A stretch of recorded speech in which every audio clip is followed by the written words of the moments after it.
The Flash is famous for time travel, but in DC canon, that isn't even his most dangerous ability. What almost no one talks about is the Speed Force aura.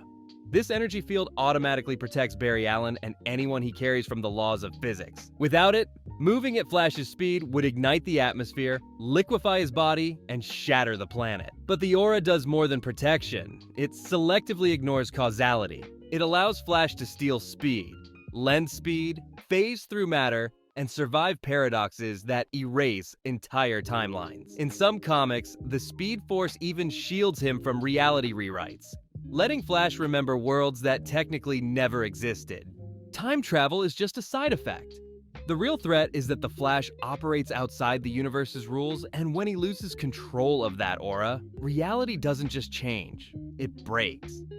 Don't forget to like and hit that subscribe button.